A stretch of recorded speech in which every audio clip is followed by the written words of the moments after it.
Why aren't you afraid, human? His answer left her breathless. Part 1. The light inside the observation chamber was calm and soft, chosen carefully by the station's designers to reduce stress. It worked well on most species. It did not work on Ambassador Sarilith. She stood behind a curved crystalline desk, her tall, slender form still as stone.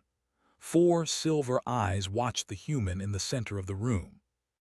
Her species could sense emotional shifts through subtle changes in air pressure and posture, and yet this human gave her almost nothing to read.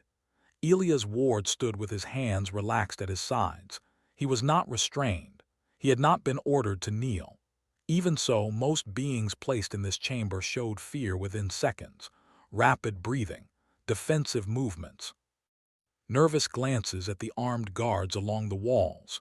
Elias did none of that. He simply waited. Sarilith had studied the human data files before this meeting. Humans were classified as a young and unstable species. Their biology was fragile compared to many others in the galactic Concord. They lacked natural armor, claws, venom, or advanced senses. Their bodies broke easily. Their lives were short, and yet they kept expanding. That contradiction had brought Elias here.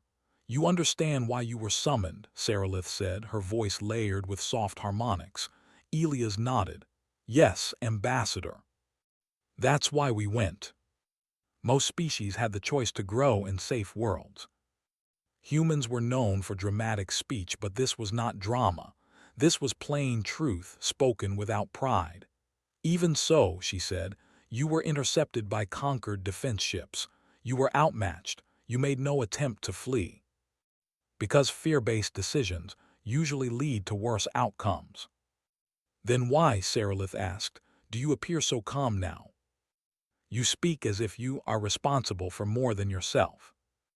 "Your species is biologically fragile," Sarilith said. "Your bones break easily. Your bodies recover slowly. You lack natural defenses. And because humans learned a long time ago that waiting for safety means never moving forward." Each step was deliberate.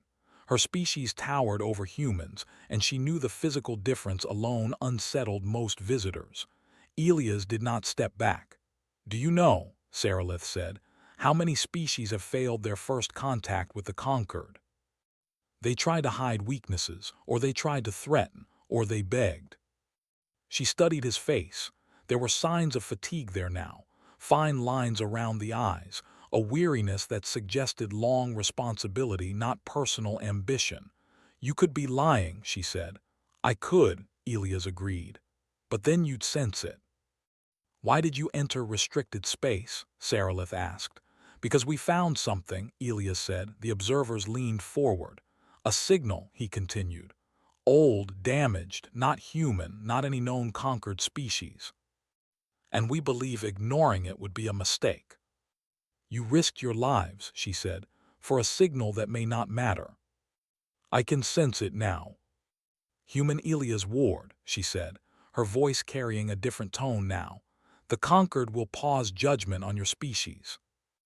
Only then did she allow herself to release the breath she had been holding.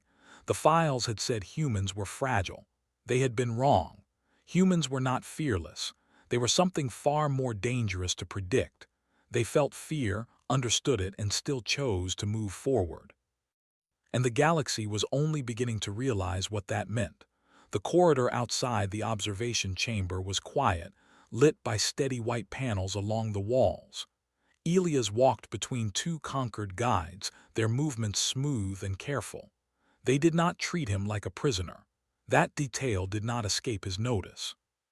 Behind the sealed doors, Ambassador Sarilith remained still for several long moments. Her reflection shimmered faintly on the crystalline surface of the desk. She replayed the conversation in her mind, every word, every pause, every subtle shift in the human-esque posture. Humans were not behaving the way the models predicted. She activated the chamber interface with a gentle gesture. Symbols of the galactic Concord appeared in the air, followed by a live link to several senior analysts. Faces of different shapes and colors filled the projection. "The human has been dismissed," Sarilith said. Begin immediate reassessment of species 771, humanity. Their technology remains inferior in many areas. Send me everything, she continued. Human disaster records, survival data, first contact transcripts with non-conquered species. I want patterns, not summaries. Its design focused on flexibility and redundancy. Captain Mara Chen stood near the ramp, her posture relaxed but her eyes sharp. She took one look at Elia's face and raised an eyebrow. You look like someone who just changed a few opinions, she said. Maybe, Elias replied. Or maybe they changed mine. Soft hum of systems, human voices moving through the corridors, small imperfections everywhere, signs of constant adjustment and repair. How bad was it? Mara asked. They listened, Elias said. That's better than I expected. We're outmatched by half the conquered fleet. Then curious, then determined. On Earth, Sarilith stood in her private chamber surrounded by flowing data streams. Images of Earth's history filled the air. Early cities built near rivers that flooded without warning. Settlements destroyed by storms rebuilt stronger. Records of pandemics, wars, recoveries. What caught her attention was not conflict but persistence. Humans failed often. They lost often, but they recorded those losses and learned from them. One file showed a primitive vessel crossing a frozen ocean, carrying humans toward an unknown land. Another showed a fragile craft leaving their planet's gravity for the first time. Each image carried the same pattern, risk accepted, not blindly, but deliberately. Sarilith felt something shift within her understanding. The conquered valued stability above all else. It had kept the galaxy peaceful, orderly, predictable. Humanity did not fit neatly into that structure. Another signal caught her attention, the same signal Elias had mentioned. She brought up its waveform and layered it with older conquered data. Her breath slowed. This signal matched fragments from an ancient archive. A civilization that had vanished long before the conquered formed. A civilization that had detected something moving between stars. A pattern of silence followed by collapse. The warning had been real. Humans had not gone looking for glory. They had gone looking for answers. She opened a secure channel. Recall the human ambassador, Sarilith said. Immediately. Or perhaps Elias was simply seeing it differently. Sarilith stood as he entered. Human Elias Ward, she said, we need to speak further. And because ignoring it felt wrong. You understand, she said slowly, that if this threat is real, it may challenge the entire conquered. Trust comes after. Humanity will be part of it. Humanity had entered the galactic stage not as conquerors nor as victims, but as something rarer, a species that knew fear well, respected it, and still chose to step forward. And the conquered, for the first time in its long history, felt uncertain, not because of a threat, but because of a possibility. The Joint Task Group assembled in the Deep Space Briefing Hall 3 cycles later. Representatives from 12 conquered species gathered around a wide circular platform, with humans occupying only a small section of the room. Their ships were fewer, their technology simpler. Their presence, however, drew attention. Elias stood beside Captain Mara Chen and a small team of human scientists. None of them wore formal uniforms. They carried tablets filled with notes, models, and handwritten comments layered over digital data.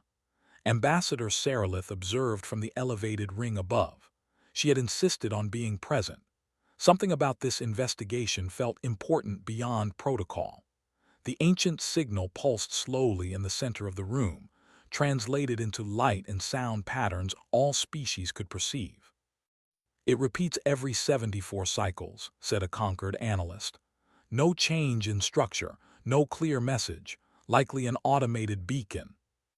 Elias tapped his tablet, projecting an overlay onto the signal.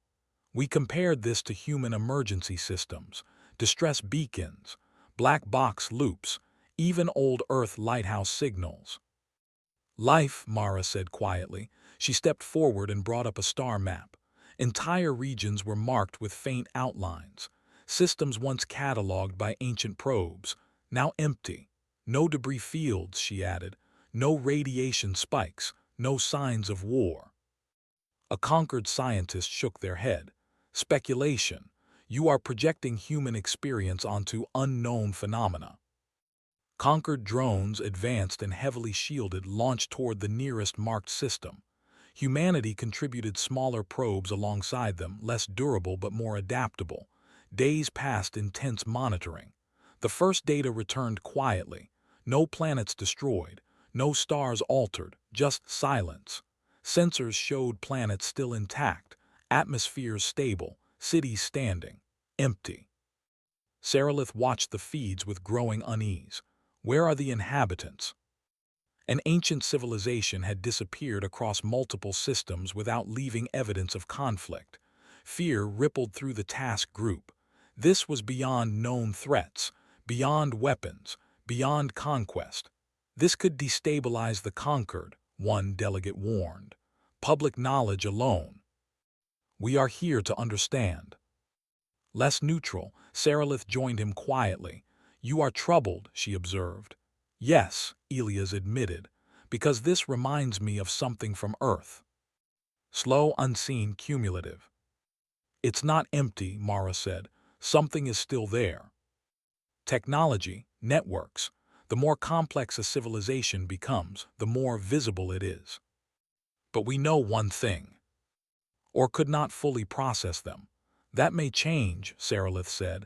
Yes, Elias agreed, which is why we need to act before it notices. Introduce noise. This goes against everything we've built.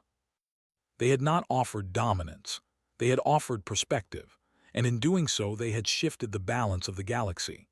The ancient system still pulsed quietly in the dark, unaware that for the first time in its long existence, something unpredictable was moving toward it, not to fight, but to confuse.